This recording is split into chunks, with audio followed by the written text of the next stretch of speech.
Assalamualaikum warahmatullahi wabarakatuh. Innal hamdalillah nahmaduhu wa nasta'inuhu wa nastaghfiruh wa na'udzu billahi min shururi anfusina wa min sayyiati a'malina may yahdihillahu fala mudilla lahu wa may yudlilhu fala hadiyalah. Asyhadu an la ilaha illallah wa asyhadu anna Muhammadan abduhu wa rasuluh. Allahumma sholli ala Muhammad wa ala alihi wa sahbihi ajmain. Qala Rasulullah sallallahu alaihi wasallam, inna syarra umuri muhdatsatuha wa kullu muhdatsatin bid'ah wa kullu bid'atin dhalalah wa kullu dhalalatin finnar. Alhamdulillahirabbil alamin. Puji dan syukur kita panjatkan kepada Allah Subhanahu wa taala, di mana berkat rahmat karunia hidayahnya saya beserta teman-teman Facebooker sekalian dan mereka yang ada di dunia maya bisa menyimak tayangan kali ini. Juga salam dan salam kita aturkan kepada junjungan kita Nabi besar Muhammad SAW. Semoga kita yang berada di sini di dunia maya yang mendengar kajian ini, termasuk saya pribadi, teman-teman sekalian, kita berdoa sama-sama semoga mendapatkan syafaat beliau Rasulullah SAW di yaumil akhir kelak. Allahumma amin. Alhamdulillah, pada kajian sore ini, kajian Ramadan Quranic Healing Indonesia, saya Perdana Ahmad akan menjelaskan salah satu materi yang cukup penting, yaitu materi tentang hipnotis. Saya adalah seorang mahasiswa, dulu mahasiswa ya, Fakultas Psikologi Universitas Islam Indonesia Yogyakarta. Saya kuliah psikologi selama 6 tahun. Saya banyak mempelajari seluk-beluk hipnotisme, karena dalam kajian ilmu psikologi ya ada dikaji juga masalah hipnotisme. Insya Allah saya sebagai lulusan Fakultas Psikologi punya kompetensi untuk membahas masalah psikologi. Ini perlu saya tekankan karena apa? Nanti ada yang bilang, perdana itu siapa membahas masalah psikologi, membahas masalah hipnotis. Ya, saya jelaskan bahwa saya mengkaji ilmu jiwa, ilmu psikologi. Jadi saya cukup kredibel dalam membahas masalah hipnotis. Teman-teman sekalian yang dirahmati Allah Subhanahu wa taala, hipnotisme ini sekarang di masyarakat sangat banyak ya. Di televisi juga banyak acara uya-kuya. Di salah satu media televisi, Romi Rafael dan beragam macam ya tayangan-tayangan hipnotis yang ada di media elektronika. Juga tidak saja di media elektronika, dalam bidang kedokteran ada namanya hipno, anestesi. Dalam bidang terapi jiwa ada namanya hipnoparenting, hipnoselling, hypnobirthing, macam-macam ya. Jadi pada bahasan kali ini kita bahas secara tuntas apa hakikat dari hipnotisme ini, ditinjau dari sisi syariat Islam dan ditinjau dari sisi ilmiah. Teman-teman sekalian yang dirahmati Allah Subhanahu wa taala, saya awali kajian ini dengan membahas pengertian hipnotisme.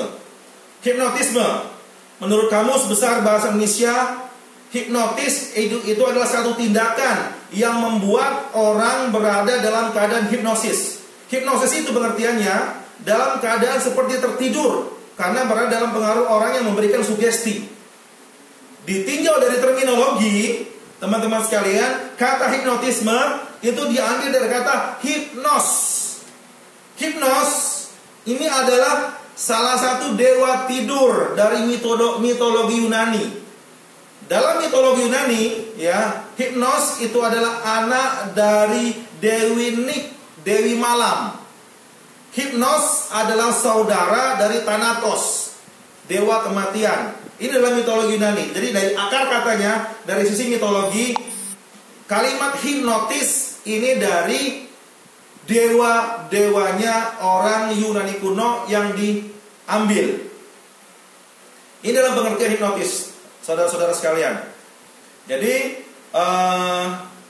Hipnotis pengertian mudahnya ya adalah seni memasukkan makhluk hidup ke dalam kondisi tidur tidak sadar, kondisi tidur karena hipnotis, dalam pengaruh hipnotis. Ini pengertian ringkas dari hipnotis tersebut.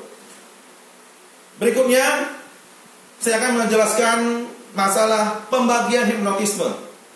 Pembagian hipnotisme ini saudara-saudara sekalian, teman-teman sekalian, ya, yang dirahmati Allah Subhanahu wa taala, terbagi menjadi beberapa bagian.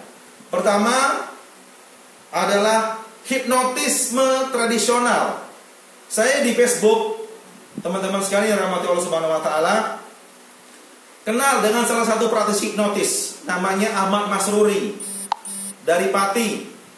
Beliau menjelaskan bahwa hipnotis ini adalah sudah dipelajari dari semenjak zaman dahulu kala. Hipnotisme tradisional ini kata Ahmad Masruri menjelaskan bahwa hipnotisme itu ada bentuk namanya hipnotisme tradisional. Jadi hipnotisme tradisional ini adalah bentuk dari hipnotisme supranatural. Apa bentuk contohnya hipnotisme supranatural? Gendam, sirap. Nah, ini ya. Jadi gendam, sirap ini salah satu bentuk hipnotisme supranatural. Hipnotisme supranatural ini adalah satu bentuk hipnotisme tradisional yang berkembang pada masyarakat awam, teman-teman sekalian. Yang lahirnya dari rahim mistik, metafisika, goib, ya. Jadi baik hipnotisme tradisional maupun hipnotisme modern ini punya satu hal yang sama, yaitu mempengaruhi makhluk hidup, mempengaruhi seseorang, mempengaruhi hewan. Ini dalam seni mempengaruhi. Teman-teman sekalian yang dirahmati Allah Subhanahu wa taala, hipnotisme tradisional bentuknya pertama adalah hipnotis dengan gendam. Gendam dalam pengertian hipnotis supranatural, hipnotis tradisional adalah ilmu goib yang dapat mempengaruhi alam bawah sadar seseorang dengan menggunakan bantuan sihir atau bantuan jin. Orang yang terkena gendam akibatnya apa? Bisa menjadi tidak sadar. Kita lihat di masyarakat kita, banyak kasus-kasus hipnotisme dengan menggunakan hipnotis gendam. Ada kasus misalnya ada seorang ibu-ibu jalan ke pasar, tiba-tiba ditepuk oleh seseorang, ditepuk. Lalu apa? Ibu tersebut langsung tidak sadar dengan dirinya, hingga memberikan uangnya diberikan, jam tangannya diberikan, perhiasannya diberikan, gak sadar sama sekali. Ya, ternyata ini kasus nyata ini. Penghipnotisnya, penggendamnya ketangkap. Ketika ketangkap, ternyata apa? Penggendamnya ditanya, pakai apa kamu menggendamnya? Mempengaruhinya, menghipnotisnya, kata polisi. Kata dia, saya pakai ilmu goib, saya pakai azimat, saya pakai minta bantuan kepada bangsa jin. Ini salah satu bentuk dari hipnotisme gendam. Nanti kita akan bahas bagaimana sisi-sisi menyesatkannya dengan menggunakan hipnotis, dengan menggunakan gendam ini. Teman-teman sekalian yang rahmati Allah Subhanahu wa taala. Yang kedua, bentuk dari hipnotisme supranatural tradisional, pertama gendam. Yang kedua adalah dengan ilmu sirap. Ilmu sirap ini dalam pengertian ilmu tradisional, dalam pengertian ilmu kejawen adalah ilmu goib yang mampu menidurkan orang yang diinginkannya. Biasanya ilmu ini diamalkan untuk tujuan jelek. Ya. Tidak mengherankan bila pengamalnya kebanyakan orang-orang yang suka mencuri. Dengan menggunakan ilmu ini, ya, orang dalam satu rumah bisa terlelap tidur, tidak bangun-bangun, hingga dengan leluasa dia bisa mengambil harta bendanya. Ilmu sirap ini banyak digunakan oleh para maling, ya. Mereka menggunakan ilmu-ilmu sirap. Nanti akan saya jelaskan bagaimana sisi penyimpangannya hipnotis dengan menggunakan ilmu sirap ini, ya. Sekarang kita bahas dulu bentuk-bentuk macam-macam variasi-variasi dalam hipnotis. Jadi apa? Pertama, hipnotisme supranatural atau hipnotisme tradisional. Pertama, gendam. Yang kedua, sirap. Yang ketiga, hipnotis dengan sihrul ain. Apa itu sihrul ain? Sihrul ain ini adalah sihir mata. Ini dalam bahasa Indonesianya. Sihir dengan kekuatan mata. Dengan kekuatan mata ini bisa mempengaruhi orang lain.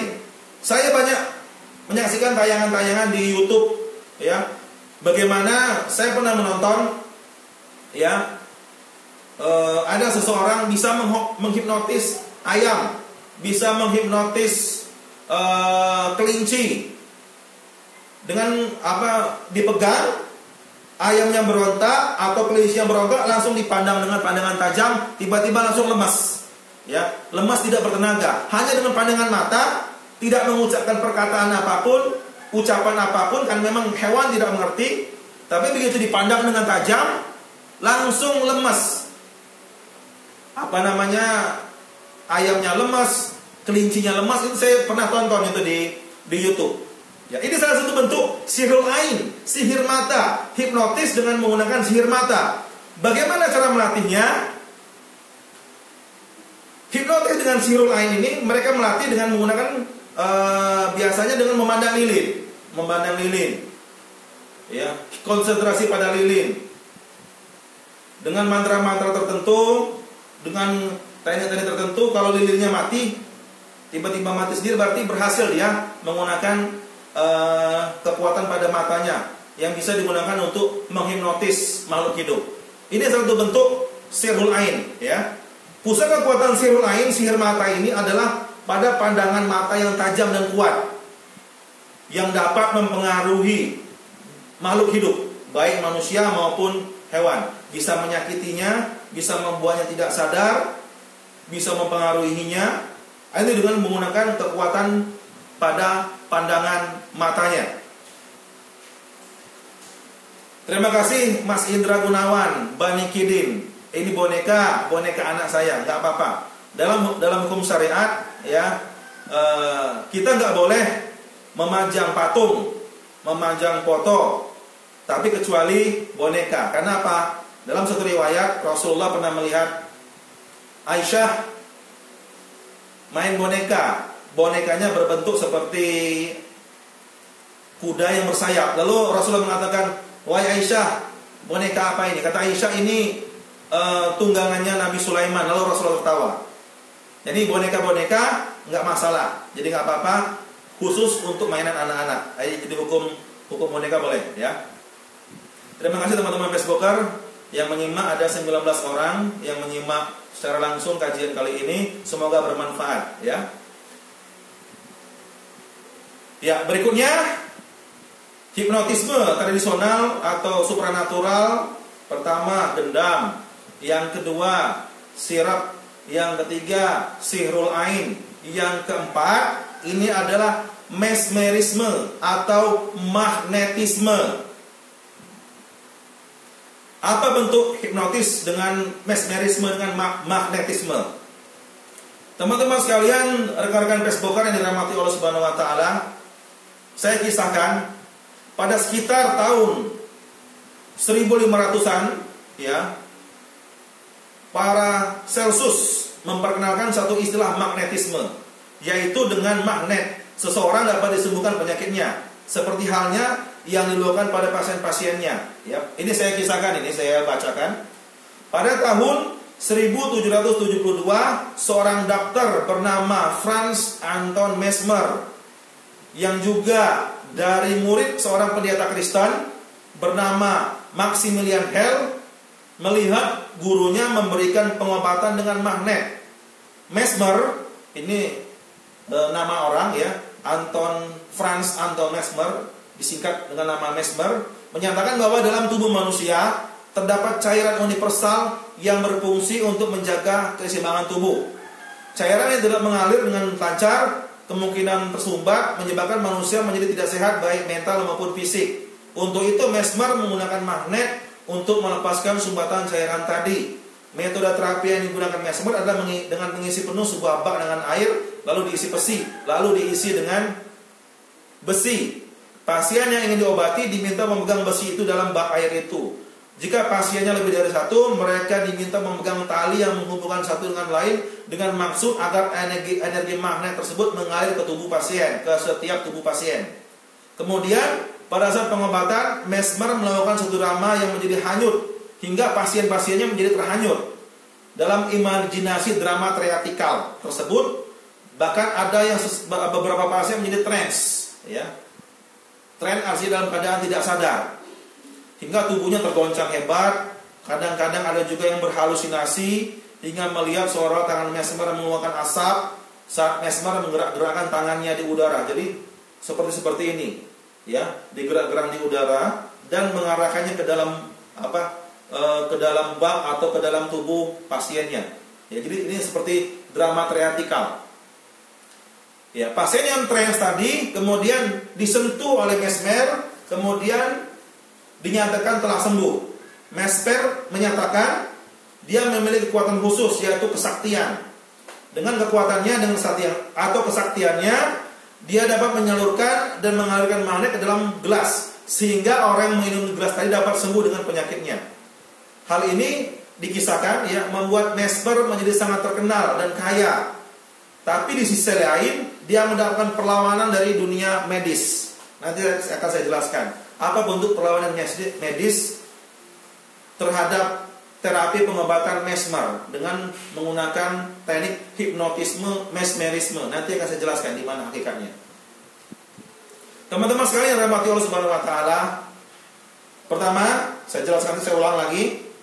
Bentuk dari hipnotis variannya, pertama hipnotis tradisional atau hipnotis supranatural, terdiri dari gendam, sirap, sihrul ain, mesmerisme. Jadi 4, ya. Yang kedua adalah hipnotisme modern. Hipnotisme modern ini, ya, adalah hipnotis yang banyak digunakan di era globalisasi, di era modernisasi saat ini, dengan metode-metode yang bermacam ragam. Ada yang menggunakan pendulum, ada yang menggunakan tatapan mata, ada yang menggunakan teknik napas hipnotismenya, ada yang menggunakan verbal dengan kata-kata, ya, atau ada juga yang menggunakan sentuhan tubuh. Prinsipnya, seseorang dalam kondisi terhipnotis, ya, ini menjadi tidak sadar dengan treatment tadi, hingga bisa menerima sugesti atau menerima perintah seseorang yang menghipnotis. Ini hipnotis modern, ya. Bentuk-bentuk hipnotis modern, ya, pertama adalah hipnoterapi. Hipnoterapi ini macam-macam, ya, teman-teman sekalian. Jadi hipnoterapi ini pengertiannya, seseorang dalam kondisi relaks mudah memberi sugesti positif, program pada alam bawah sadarnya.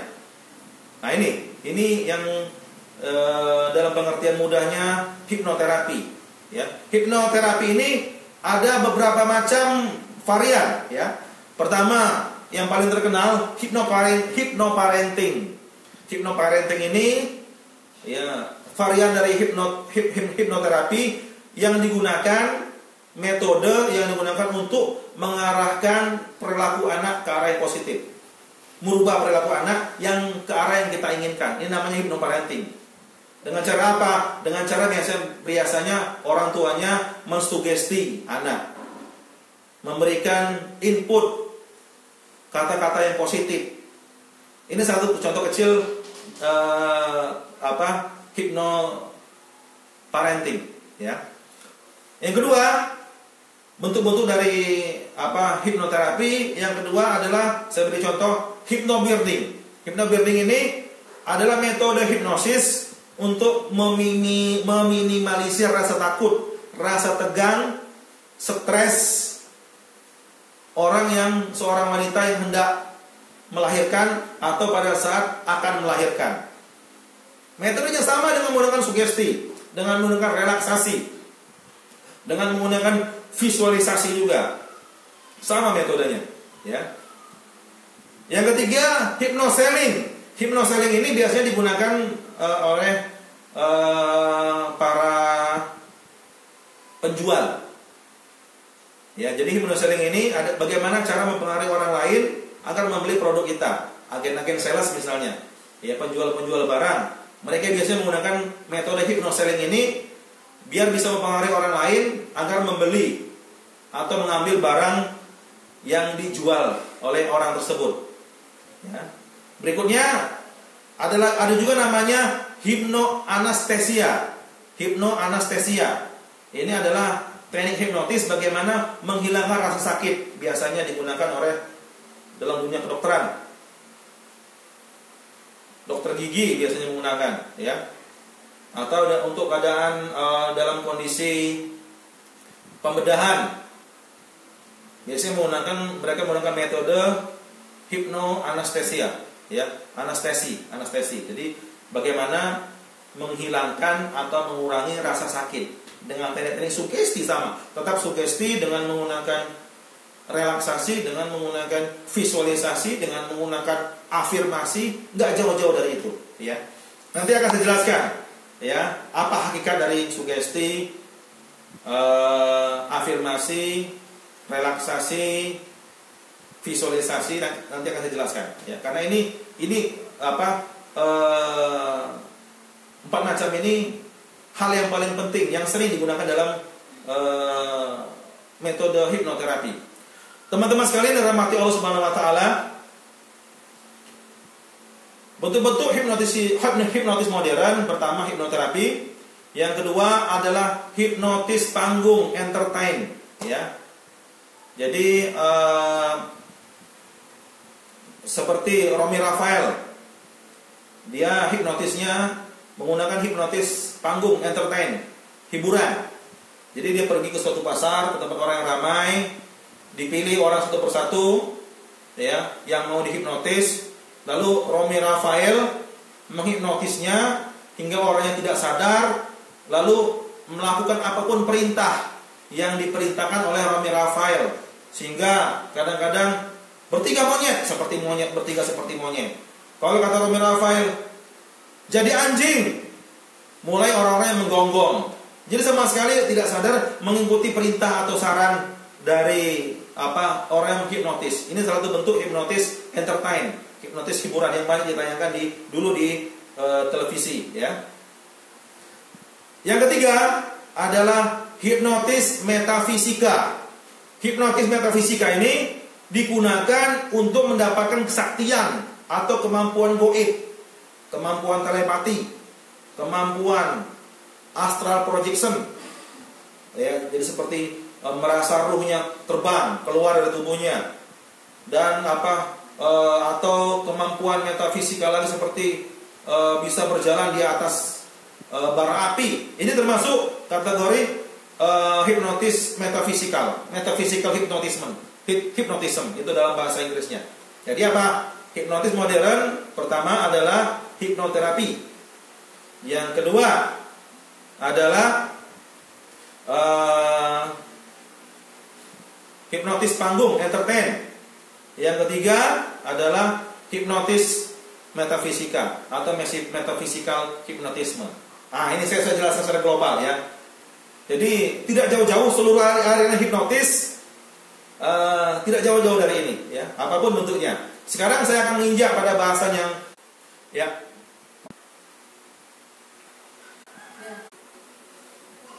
Ya, mohon maaf ada sedikit gangguan. Ya, saya lanjutkan. Kupas tuntas hipnotisme. Sekarang masalah penamaan, ya. Penamaan hipnotisme. Hipnotisme, kata hipno ini dinisbatkan kepada dewa tidur bangsa Yunani. Ya, ini adalah satu simbolistik kemusyrikan. Tuhan-tuhan yang diadakan, yang diadaptasi, ya. Ini dalam Islam ini nggak boleh. Kita tidak boleh tasabuh dengan dewa-dewanya orang Yunani. Saya bisa bayangkan, ya. Saya beri contoh. Hipnotisme ini kata dari dewa-dewa orang Yunani. Apakah kita sebagai umat muslim ridho? Saya belajar hipnotisme. Artinya apa? Saya belajar dewa tidur orang Yunani. Ridho tidak? Coba pikirkan, ya. Hypnoparenting, dewa tidur keluarga. Kira-kira nyaman tidak kata-kata tersebut? Hypnoselling, dewa tidur menjual. Atau kategori lain, jangan dewa tidur Yunani. Saya beri contoh, ya. Christus selling, Christus parenting. Kira-kira enak tidak rasa di hati sebagai umat muslim menyebut dewa-dewa orang kafir? Nyaman tidak? Kalau saya tidak nyaman. Semakin banyak saya mengucap itu, semakin saja banyak saya mempromosikan, ya, mempromosikan dewa-dewa orang Yunani. Saya tidak ridho. Saya banyak mengucap hipno. Sama-sama saya mengucap dewa tidur orang Yunani. Ini tasabuh bil kufar. Ini seorang muslim harus berhati-hati sekali, ya. Jadi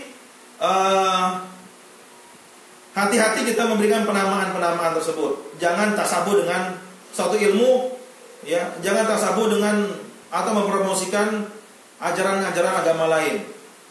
Ada banyak lagi ya istilah-istilah yang sebetulnya promosi agama lain. Saya beri contoh, ya. Ada namanya dalam metode yoga, metode Gautama untuk meditasi agar hening dengan metode Gautama. Gautama itu Buddha. Buddha itu Tuhannya orang umat Buddha. Atau metode Kristus adalah metode yang digunakan untuk mengasihi orang lain. Dengan dikatakan diada-adakan kalimat-kalimat seperti itu. Dalam kita sebagai umat muslim harus berhati-hati sekali itu, ya. Hipnotis, metode Gautama, metode Kristus. Ini ada promosi ajaran-ajaran lain yang dikamuflase, yang dimasukkan dalam satu ilmu, ya, satu ilmu hipnotis, ya, atau ilmu-ilmu jiwa. Ini nggak boleh dalam Islam, ya. Jadi hati-hati sekali kita. Yang berikutnya teman-teman sekalian, hati-hati. Sekarang banyak orang-orang yang belajar hipnotisme mengklaim, ketika saya pribadi mengucapkan sugesti, loh, kok kamu pakai istilah hipnotis? Saya menggunakan kata-kata kalimat, mari kita relaksasi. Lihat Ustaz Perdana katanya pakai kalimat hipnotisme, itu kan digunakan dalam hipnotisme, visualisasi, afirmasi. Ini diklaim oleh orang-orang hipnotisme bahwa itu kata-kata yang sering mereka gunakan. Jadi ketika saya mengucapkan sugesti, afirmasi, visualisasi, ya, relaksasi, saya seolah-olah menggunakan istilah-istilah dalam hipnotisme. Dalam hipnotisme ini salah besar, ya. Kata-kata sugesti, kata-kata afirmasi, kata-kata relaksasi, kata-kata visualisasi, ini bukan milik hipnotisme, bukan milik ajaran hipnotisme. Ini adalah milik general, ilmu psikologi, ya. Saya jelaskan, ilmu psikologi ini lebih luas cakupannya daripada hipnotisme. Psikologi ini adalah ilmu yang mempelajari tentang jiwa atau mental manusia, ya, mempelajari jiwa atau mental manusia. Di dalamnya tergandung kata kalimat sugesti, relaksasi, afirmasi, visualisasi. Sugesti ini pengertiannya adalah pemberian satu pandangan atau pengaruh dari dalam diri seorang atau sekelompok orang kepada orang lain atau kelompok lain dengan cara tertentu, metode tertentu, hingga orang atau kelompok tersebut menerima pandangan atau pengaruh tanpa berpikir kritis. Yang kedua, pengertian relaksasi, tindakan yang melepas ketegangan atau kelelahan. Afirmasi itu pengertiannya pernyataan positif yang ditujukan untuk diri sendiri. Afirmasi adalah membentuk gambaran baik abstrak maupun nyata. Kalimat-kalimat ini sekali lagi saya katakan bukan milik hipnotisme. Jadi kita jangan segan menggunakan kalimat-kalimat ini, karena ini milik kalimat dalam ilmu ilmiah yang diakui, yaitu ilmu psikologi. Ya. Jadi hati-hati ya. Jangan praktisi hipnotisme mengklaim kata-kata ini milik mereka. Ya. Jadi harus seperti itu, harus berhati-hati sekali kita. Ya, berikutnya teman-teman sekalian, apa titik kritis dari hipnotisme? Sekarang bagaimana titik-titik kritis penyimpangan-penyimpangan dari hipnotisme tradisional? Pertama, hipnotisme tradisional adalah dengan menggunakan ilmu gendam. Ilmu gendam ini, teman-teman sekalian, biasanya didapatkan dari hasil mereka meminta bantuan kepada bangsa jin atau syaitan. Apa bentuk ritualnya? Biasanya ritualnya mereka mengunjungi kuburan-kuburan keramat, mengunjungi tempat-tempat keramat, tempat-tempat wingit yang sekiranya banyak setannya, banyak jinnya, kerajaan-kerajaan setannya. Mereka datangi itu lalu minta bantuan, hingga dengan ritual tertentu, biasanya bakar menyan, meminta bantuan agar memiliki ilmu gendam. Atau bisa juga mereka datang ke dukun atau paranormal meminta azimat yang digunakan untuk bisa mempengaruhi orang lain. Biasanya para penggendam ini, penggendam tradisional, biasanya mereka punya jimat, punya pegangan, yang ketika mereka pegang, mereka dibantu oleh syaitan, hingga ketika tinggal menepuk, orang tidak sadar. Ya. Nah, jadi hal ini ya dalam syariat Islam, sekali lagi, kita tidak boleh meminta bantuan kepada bangsa jin. Allah Subhanahu wa taala berfirman dalam surat Jin ayat 6, wa annahu kana rijalun minal insi uzuna birijali minal jinni fazaduhum ruhaqa. Bahwasanya ada beberapa laki-laki di antara bangsa manusia meminta bantuan kepada laki-laki dari bangsa jin, dan itu akan menambah bagi mereka dosa dan kesalahan. Jadi hipnotis dengan menggunakan ilmu gendam ini hukumnya syirik, tidak boleh kita lakukan, ya. Jadi yang kedua, hipnotisme tradisional atau hipnotisme supranatural dengan menggunakan sirap. Sama, ya.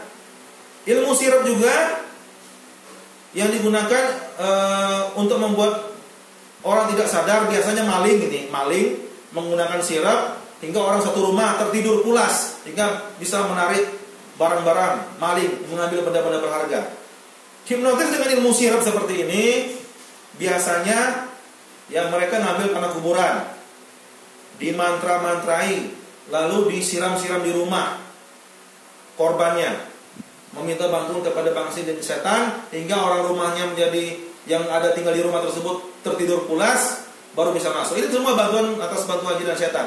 Mereka ngambil tanah kuburan untuk menggunakan ilmu sirap, ya. Tanah kuburan ini adalah media buhul sihir yang disiramkan di rumah hingga apa? Setan membantu karena media buhul sihir ini. Ini sama saja hukumnya syirik. Ya, tidak boleh kita lakukan, dan termasuk dosa besar karena menggunakan ilmu-ilmu sihir, ya. Dan orang yang menggunakan ilmu sihir hukumnya jelas, ya. Dalam Islam yang mengerjakan sihir adalah orang kafir. Dukun, paranormal yang mengerjakan sihir itu kafir. Bahkan zaman kekhalifahan Umar bin Khattab, para tukang sihir itu banyak dibunuh itu, ya. Bahkan Imam Syafi'i itu menjelaskan bahwa membunuh tukang sihir itu halal hukumnya. Jadi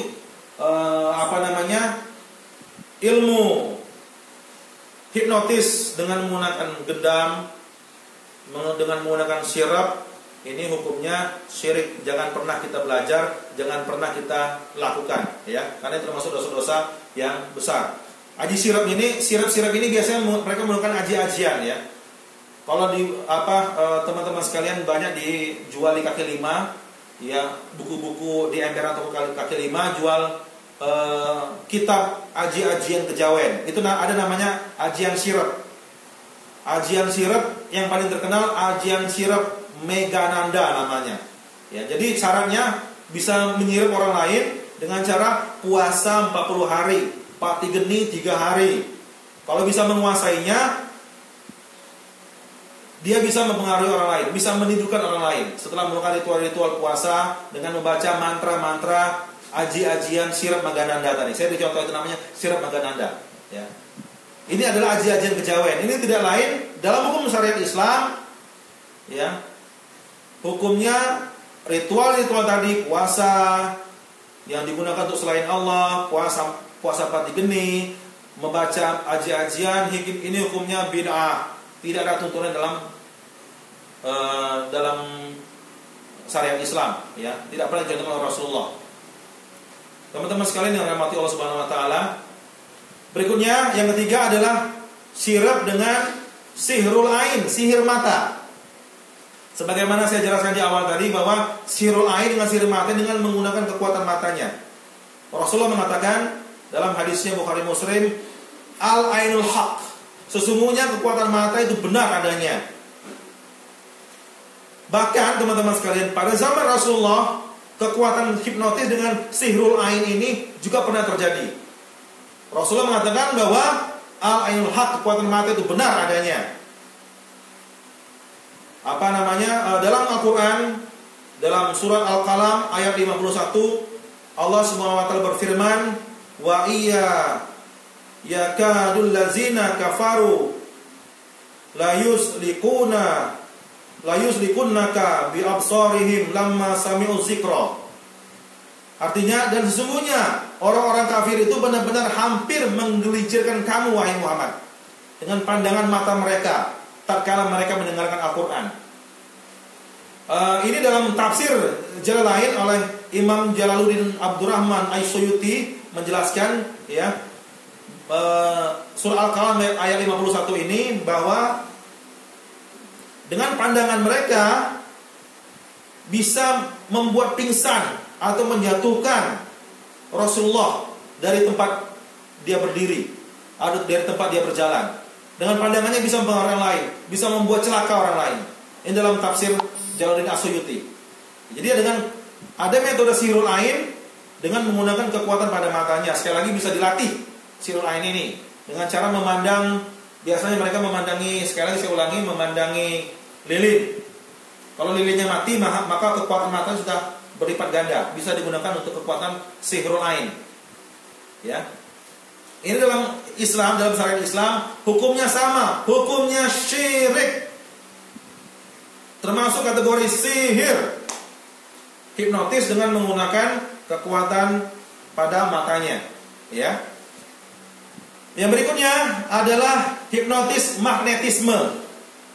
Saya di akun Perdana Ahmad Lakoni, saya berteman dengan seseorang yang ahli hipnotis aliran mesmerisme. Saya pernah menemuinya, saya pernah menemui secara langsung di Jakarta. Saya pernah bercakap-cakap dengannya. Saya diberikan video bagaimana dia melakukan ritual hipnotis magnetisme. Jadi ritualnya ini saya bocorkan, ya. Hipnotis magnetisme ini ritualnya apa? Adalah dengan menyerap, kalau orang tersebut dengan metode menyerap energi alam katanya, ya. Dia tidak menggunakan besi berani, dengan tidak menggunakan magnet, tapi dengan menyerap energi alam. Jadi katanya seperti ini. Dengan metode seperti ini, dengan niat menyerap energi alam, disimpan dalam tubuh, kata dia seperti itu. Lalu energi yang tersimpan, kata dia, bisa disalurkan kepada orang lain. Jadi ketika prakteknya ada orang berdiri, misalnya dia punya penyakit, orangnya berdiri, dihipnotis, ya, disuruh pejamkan matanya, digoyang-goyang tangannya. Nah, ketika sedang goyang-goyang ini, dia menyalurkan energi magnetismenya, energi listrik katanya, ya. Jadi orang tiba-tiba rebah sendiri.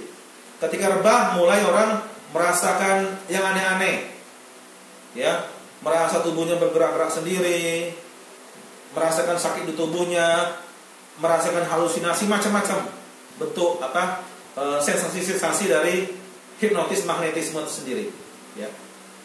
Kata dia, dalam kondisi orangnya langsung jatuh, ini katanya dalam kondisi dalam alam bawah sadar, hingga bisa dia mengobati diri sendiri, katanya seperti itu. Nah, ini dalam hukum syariat Islam, ya, dengan menggunakan sihir, mesmerisme, magnetisme sendiri, ini salah satu bentuk sihir. Dengan menyerap energi alam apa yang bisa ditarik? Coba buktikan secara ilmiah, diteliti secara ilmiah kalau memang ada energi yang bisa ditarik ke dalam tubuh manusia. yang bisa diserap itu adalah energi sinar matahari, bisa diserap oleh tubuh. Tapi kalau namanya disimpan lalu digunakan untuk disalurkan, ini tidak ilmiah sama sekali.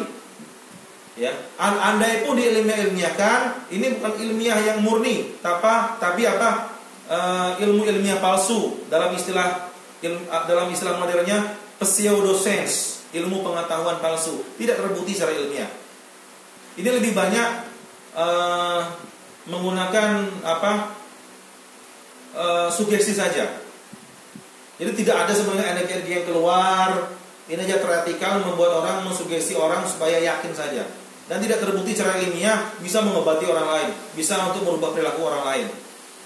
Ya, ritual menyerap energi alam tersebut dalam hipnotis, mesmerisme, ini dalam hukum syariat tidak pernah dicontohkan Rasulullah. Ritual seperti ini tidak pernah dicontohkan Rasulullah. Jadi jangan pernah kita lakukan, teman-teman sekalian yang dirahmati Allah Subhanahu wa taala.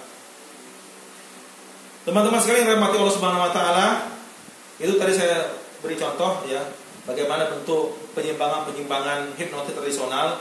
Saya beri contoh sudah gendam, sirap, ya, sihrul ain, mesmerisme, ini bentuk hipnotis tradisional yang harus kita jauhi, ya teman-teman sekalian yang rahmati Allah Subhanahu wa taala. Berikutnya ada yang kedua, hipnotisme modern. Hipnotisme modern ini harus berhati-hati sekali. Coba buka di website hipnotis, ya. Keyakinan hipnotis modern saat ini banyak menyimpang dari ajaran Islam. Banyak mengandung unsur-unsur syirik dan perusakan akidah. Saya beri contoh salah satunya. Fenomena kesurupan. Orang-orang praktisi hipnotisme 100% mereka nggak percaya itu adanya namanya kesurupan jin. Mereka tidak percaya adanya jin. Mereka mengatakan fenomena kesurupan itulah adalah fenomena alam bawah sadar manusia. Tekanan batin, tekanan psikis, tekanan mental yang tidak bisa ditampung oleh batin manusia, hingga akhirnya terjadi abreaksi, terjadi trance, teriak-teriak, menjerit-jerit, dan tidak ada hubungannya dengan bangsa jin. Itu bagi mereka seperti itu. Dan tidak ada namanya karena kerasukan, kesurupan dari bangsa jin, tidak ada. Mereka tidak percaya sekali adanya jin yang bisa mempengaruhi manusia. Padahal jelas, ya, Allah mengatakan dalam Al-Quran, wa ma khalaqul jinna wal insa illa liya'budun. Tidaklah aku ciptakan jin dan manusia kecuali untuk beribadah kepadaku. Orang-orang hipnotis tidak percaya adanya jin. Tidak percaya jin bisa merasuki manusia. Tidak percaya bahwa jin bisa mempengaruhi kalbu manusia.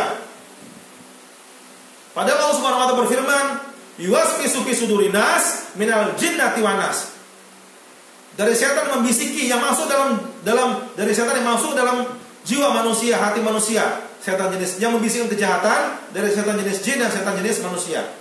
Jadi setan itu bisa mempengaruhi alam bawah sadar manusia. Bisa masuk dalam diri manusia, bisa masuk dalam kolbu manusia, bisa mempengaruhi manusia, bisa mempengaruhi tubuh fisik manusia. Ini dalam keyakinan Islam. Tapi bagi praktisi hipnotis, mereka nggak percaya itu. Mereka nggak percaya.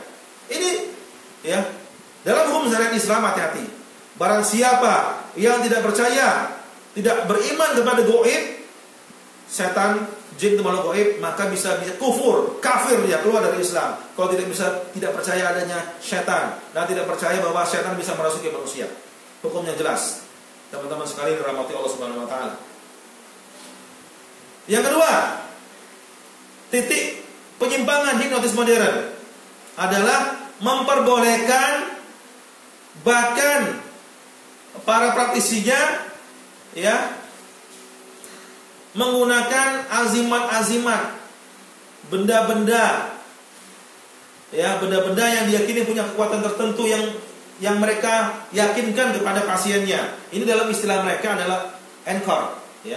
Jadi anchor ini adalah stimulus yang memicu reaksi tertentu. Anchor dapat terjadi secara alamiah dan diciptakan dengan sengaja. Apa contohnya? Ya. Misalnya ada seorang praktisi hipnotis. Ini bisa dia menciptakan anchor ini, ya. Praktisi hipnotis membawa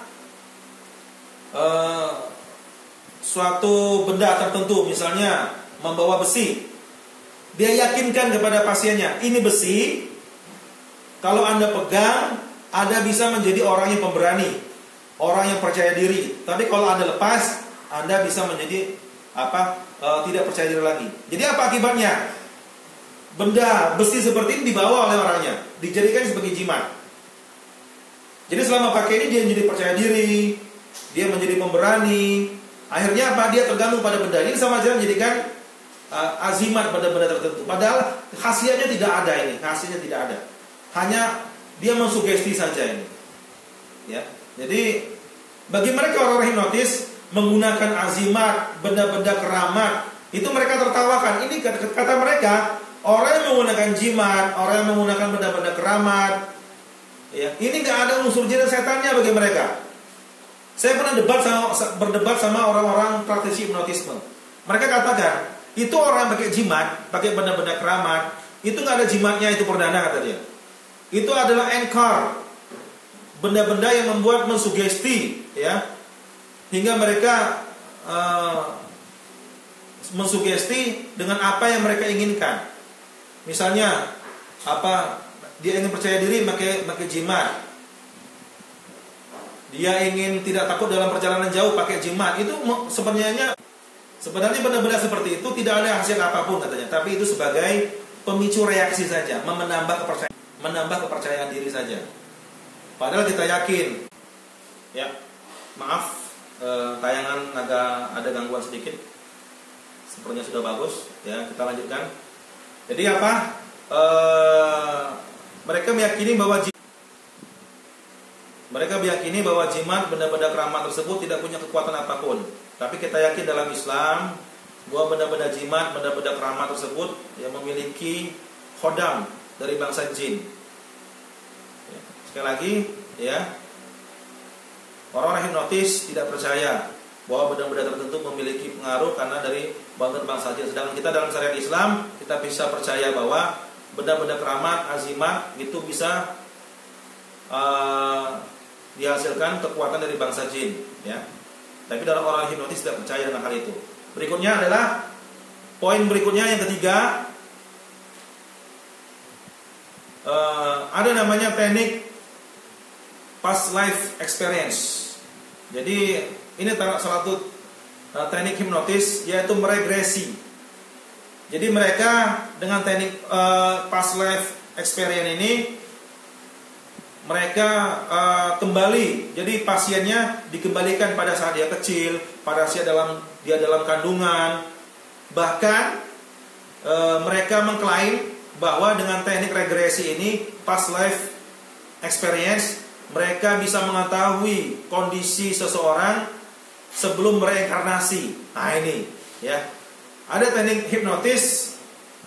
Jadi mereka meyakini bahwa manusia saat sekarang ini sebelumnya adalah reinkarnasi dari manusia-manusia sebelumnya. Ini adalah keyakinan orang Hindu. Orang Hindu yakin bahwa manusia ini adalah ruhnya bereinkarnasi sampai beribu-ribu kali. Dari zaman ke zaman, ketika manusia mati, reinkarnasi jadi manusia lain. Ketika manusia meninggal, reinkarnasi dari ke manusia lain lagi. Ini adalah keyakinan orang Hindu. Jadi saya beri contoh, misalnya ada orang pasiennya sakit kepala. Dengan teknik past life experience, diregresi, ternyata apa diketahui pada masa kehidupan sebelumnya kepalanya pernah ditembak. Ternyata apa? Dulu dia hidup sebagai seorang pejuang kemerdekaan. Ditembak kepalanya sama penjajah, meninggal. Lalu dia lahir lagi menjadi manusia lain. Ketika lahir menjadi manusia lain, masih terasa sakit kepalanya. Ternyata setelah dihipnotis, ya, pasiennya ngeracau sendiri, mulutnya ngomong, saya dari manusia ini, nama saya ini, dulu saya ditembak sehingga saya mati, hingga saya sakit kepala. Ini mulutnya ngomong sendiri. Ya, ini hati-hati ini. Ya, sesudah seorang praktisi hipnotis membuat pasiennya tidak sadar, dilakukan teknik regresi, yang berbicara siapa ini? Ya, yang ngaku-ngaku menjadi fulan. Ini adalah setan. Setan yang menggunakan lisannya dengan menggunakan mulutnya hingga menipu praktisi hipnotis. Banyak praktisi hipnotis tertipu dengan setan yang menguasai alam bawah sadar manusia. Ya. Ini hati-hati sekali nih. Kalau kita meyakini adanya hipnotis dengan bukti bahwa ketika pasien dihipnotis, diregresi, ternyata benar pasien direinkarnasi, itu bohong-bohongan, itu talbis, tipu daya setan yang menggerakkan lisan pasiennya, menipu si penghipnotis. Ini penuh dengan talbis setan. Hati-hati sekali kita kalau kita ikut teknik past life experience atau teknik regresi. Hati-hati sekali ya, karena banyak mengandung unsur-unsur kerusakan akidah. Dalam syariat Islam, dalam Islam tidak ada namanya reinkarnasi, tidak ada. Ketika manusia meninggal, dimasukkan dalam kubur, 7 langkah orang terakhir pergi dari kubur, ditanya sama malaikat, man rabbuka, siapa Tuhanmu, siapa nabimu, apa kitabmu. Ditanya itu sama malaikat. Andaikan dia bisa menjawab, amalnya banyak, ditidurkan Allah dan dibangunkan pada hari kiamat. Andaikan dia orang kafir, disiksa di alam kubur sampai hari kiamat. Jadi gak ada namanya arwah gentayangan, arwah bereinkarnasi. Ruhnya bisa berpindah-pindah ke tubuh manusia lagi, lahir terus menerus, tidak ada reinkarnasi dalam syariat Islam. Ini hati-hati sekali kita, ya. Keyakinan reinkarnasi yang diajarkan oleh praktisi hipnotisme. Ya, saya ulangi. Bentuk hipnotis modern pertama, yang penyimpangannya tidak percaya adanya jin, memperbolehkan azimat. Ada teknik past life experience yang mempercayai reinkarnasi. Yang keempat, ada namanya teknik metaphysical hypnotisme atau hipnotis metafisis. Ya.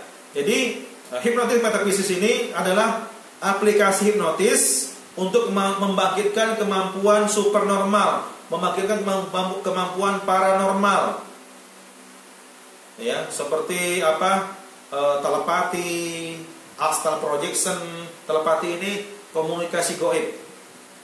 Astral projection ini bisa melepas roh, bisa berjalan di atas api, bisa mematahkan besi dragon, kemampuan supranatural, ya. Metaphysical hypnotism ini saya banyak ketahui dari seorang master hipnotis namanya Yanunindra. Sekarang dia sudah meninggal karena penyakit kanker tulang kalau nggak salah, ya. Jadi Yanunindra ini membentuk suatu organisasi namanya Indonesian Board and Hypnotherapy, IBH. Salah satu organisasi hipnotis pertama dan terbesar di Indonesia. Yanunindra ini juga mencampur adukan hipnotis dengan ilmu-ilmu metafisika.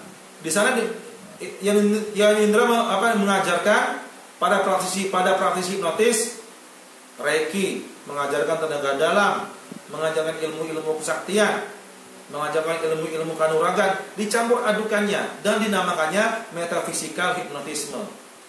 Pada bahasa lain, insyaallah saya akan jelaskan bagaimana sisi penyesatannya Reiki, tenaga dalam, ilmu kesaktian, nanti ada bahasan khusus. Tapi yang jelas ini metaphysical hypnotisme ini mencampur adukan antara hipnotis dengan ilmu-ilmu metafisika, ya teman-teman sekalian. Jadi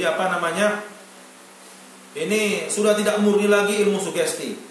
Karena kalau sudah bicara metafisika, bicara hal gaib, bicara ilmu kesaktian, ya, kembalikan dari syariat Islam. Apakah ada ilmu-ilmu seperti itu? Ternyata tidak ada dalam Islam, ya. Nanti saya jelaskan lebih jauh. Tapi intinya namanya metaphysical hypnotisme itu tidak murni ilmu sugesti lagi, tapi sudah dipengaruhi unsur-unsur gaib.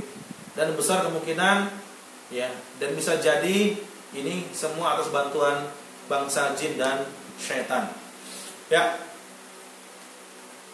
Teman-teman sekalian yang dirahmati Allah Subhanahu wa taala,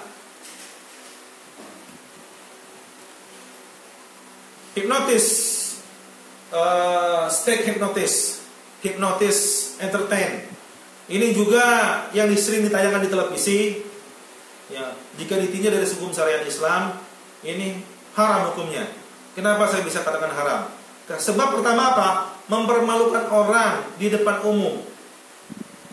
Ya, dibuat seperti monyet lah, dibuat seperti anjing lah, dipertinggalkan seperti orang gila lah, dan orangnya nggak sadar.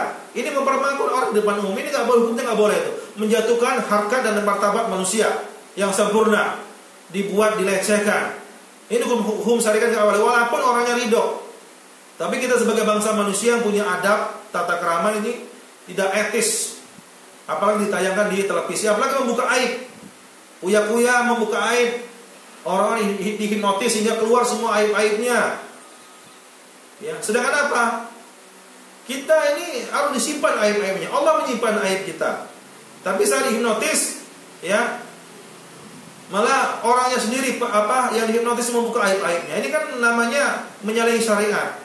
Aib yang harus disimpan, yang ditobati, tapi malah dipertontonkan di depan umum. Ini melanggar hukum syariat. Ya, ini hati-hati sekali teman-teman sekalian dirahmati Allah Subhanahu Wa Taala. Teman-teman sekalian dirahmati Allah Subhanahu Wa Taala.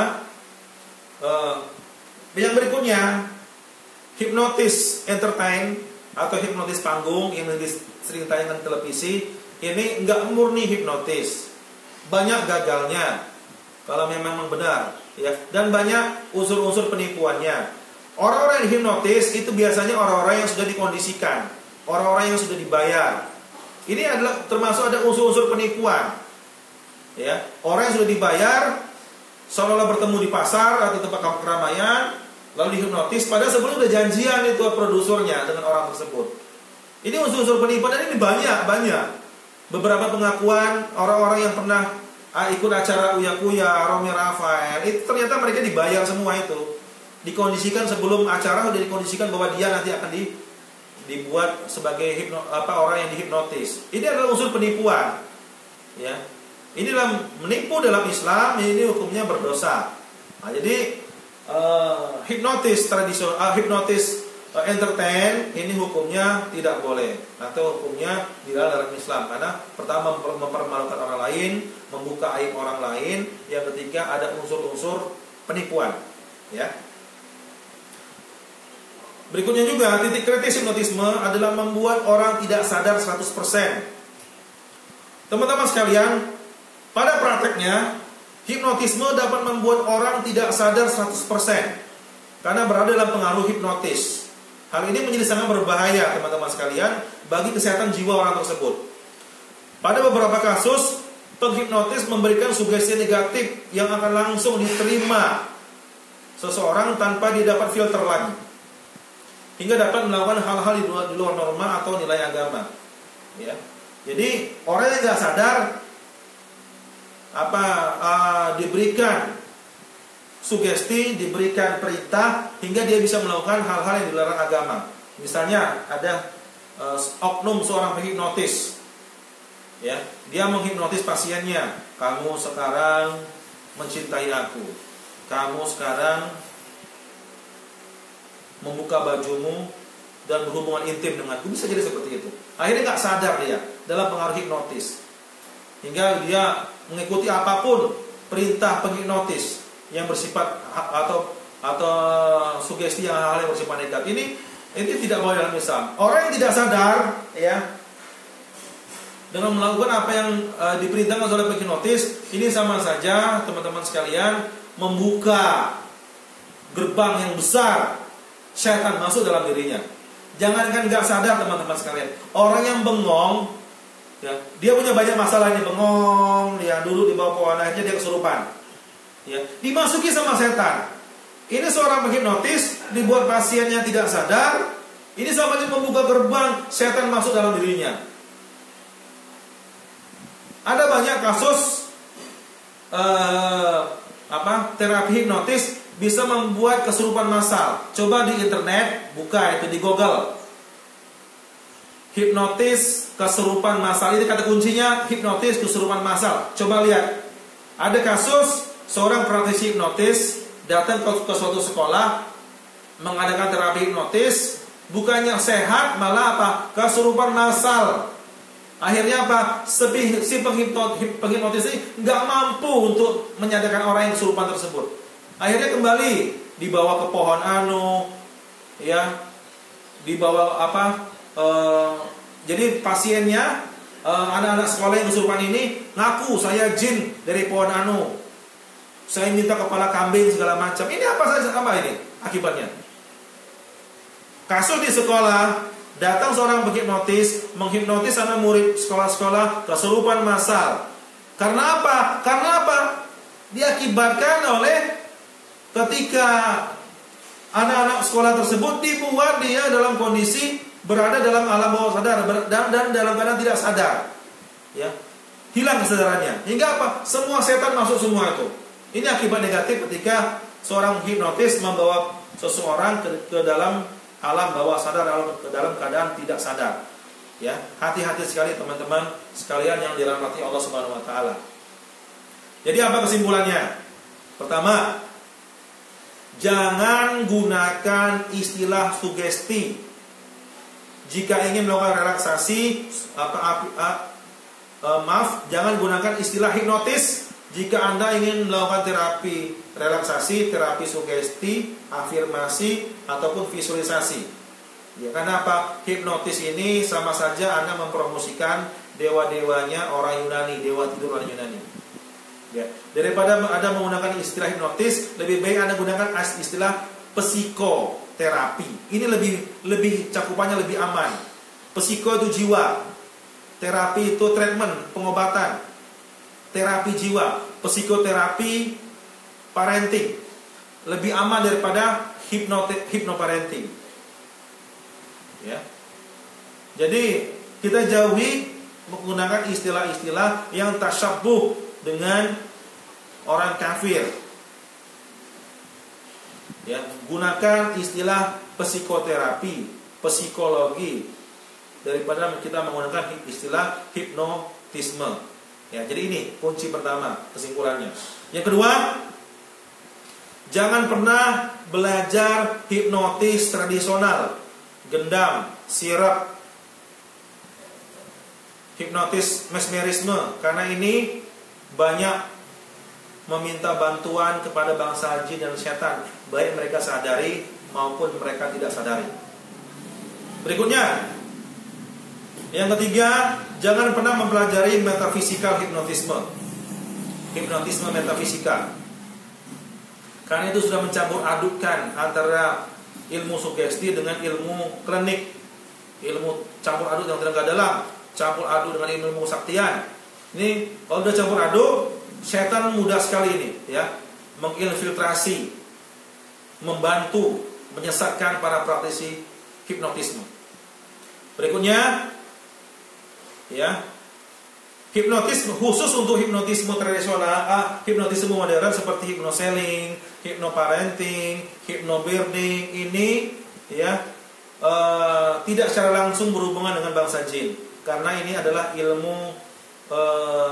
ilmu komunikasi, bagaimana mensugesti orang lain, bagaimana merelaksasi orang lain, ya. Ini adalah ilmu sugesti, tidak berhubungan langsung dengan bangsa jin. Jadi tidak semuanya ilmu hipnotis itu 100% karena bangsa jin, tidak, ya. Yang positif berhubungan dengan bangsa jin itu hipnotisme tradisional.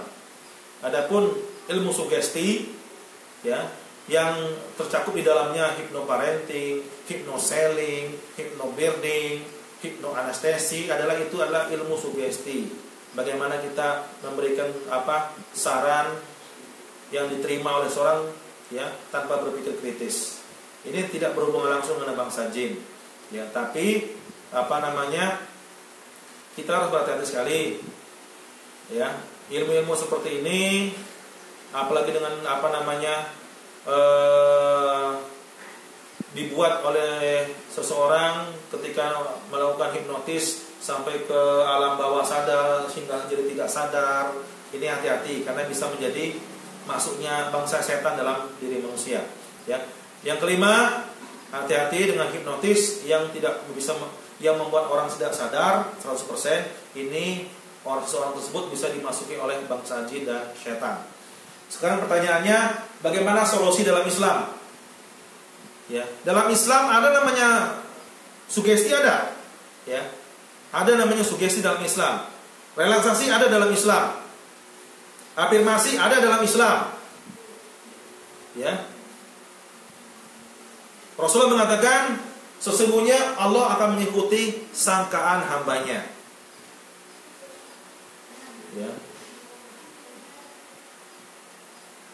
Seseorang yang ingin sukses, ingin berhasil, dia bisa melakukan afirmasi.